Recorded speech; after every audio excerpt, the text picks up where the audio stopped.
अस्सलामु अलैकुम दोस्तों, ड्रामा सीरियल फतूर एपिसोड 42 में आप देखेंगे अपनी माँ और भाई की तरफ से मिलने वाले मान और मोहब्बत से दिलनशीन कशमकश का शिकार हो जाती है। जितनी मोहब्बत और भरोसे से उसके भाई ने उसके सर पे हाथ रख के कह दिया, खुदा तुम्हें तुम्हारे जैसी फर्माबरदार बेटी अता करे। दिलनशीन की आंखें नम हो गई।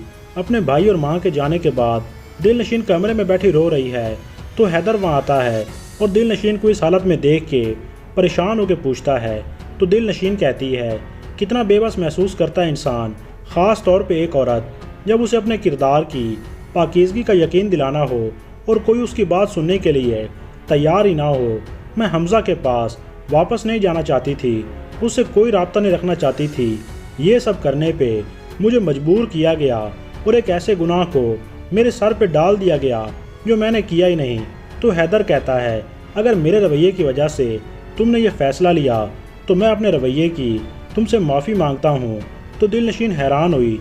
इतना सब कुछ होने के बावजूद हैदर उससे माफ़ी मांग रहा है और एक तरफ हमज़ा है जिसने फ़ोन पे उसे इतना भला बुरा कहा, इतनी बातें सुनाई। हैदर दिलनशीन के नरम रवैये को देखते हुए उसे अपनी मोहब्बत का यकीन दिलाने की पूरी कोशिश करता है। तो दिलनशीन कहती है, समझ नहीं आ रही किस सिमत जा रही हूँ, मैं ये सब नहीं करना चाहती थी।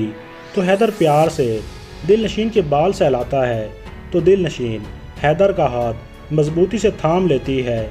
वो हैदर को कबूल कर लेती है और हमज़ा का नंबर ब्लॉक कर चुकी है। इधर हमज़ा महमल को कॉल करता है कि दिलनशीन मेरा नंबर नहीं उठा रही।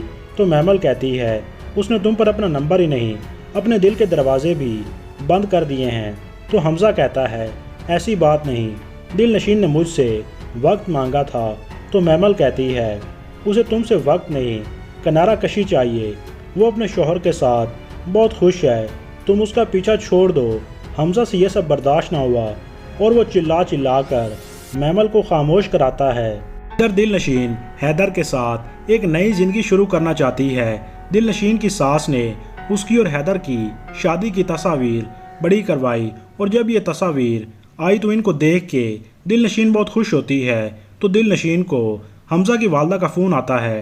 दिलनशीन पूछती है, आप कौन बात कर रही हैं? तो वो कहती हैं, हमज़ा की वालदा, जिसके घर तुम रोज़ उसे दाना डालने आती थी। सोमी आंटी कहती थी मुझे शर्म आनी चाहिए तुम्हें, कुछ तो हया करो, कितनी बेइज्जती की, कितना जलील किया तुम्हें, लेकिन फिर भी तुम मेरे बेटे के पीछे हाथ धो के पड़ गई हो, कुछ तो शर्म कर लो, अपना ही नहीं तो अपने मियाँ का ही लिहाज कर लो। इनकी जली कटी बातें सुन के दिलनशीन कहती है, मैं आपके बेटे के पीछे नहीं पड़ी, बल्कि आपका बेटा हाथ धो के मेरे पीछे पड़ गया है। तो हमज़ा की वालदा कहती हैं, लेकिन तुम मेरी एक बात कान खोल के सुन लो, मेरे बेटे ने चाहे जितने मर्जी सब्ज़ ख्वाब तुम्हें दिखाए हों, मेरे बेटे ने चाहे जितने मर्जी सब्ज़ बाग तुम्हें दिखाए हों, लेकिन हम कभी भी एक भागी हुई लड़की को अपने घर की इज़्ज़त नहीं बनाएंगे। हमज़ा की वालदा की बातों ने दिलनशीन को उजाले में खड़ा कर दिया और समझा दिया, इज़्ज़त से बढ़ के मोहब्बत नहीं होती। ना तो इतनी इज़्ज़त हमज़ा उसे दे सकता है और ना ही उसके घर वाले जितनी इज़्ज़त उसे हैदर ने दी। और सारी ज़िंदगी बद किरदारी और बद चलन होने का ताना सुनने की बजाय और बद चलने का ठप्पा लगने की बजाय दिलनशीन को अपने कदम यहीं रोक लेने चाहिए। और दिलनशीन यही करती है। हमज़ा उसके घर उसे मिलने के लिए आता है कि मैंने वो सब बातें गुस्से में कही थी, तुम मुझे माफ़ कर दो। लेकिन उसे देख के पहले तो दिलनशीन डर गई कि शायद वो अपने किए के मुताबिक उसे घसीट के यहाँ से ले जाएगा। लेकिन फिर दिलनशीन हिम्मत से काम लेते हुए बेखौफ होकर हमज़ा को अपना फ़ैसला सुनाती है, क्योंकि वो इस वक्त अपने शौहर हैदर के घर में मौजूद है और हमज़ा की जुर्रत नहीं कि उसे यहाँ पे हाथ भी लगा सके।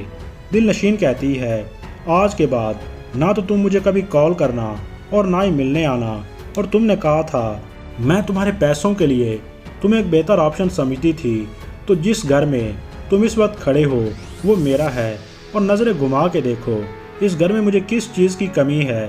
आइंदा मेरी ज़िंदगी बर्बाद करने की कोशिश मत करना। और ये कह के दिलनशीन वहाँ से चली जाती है।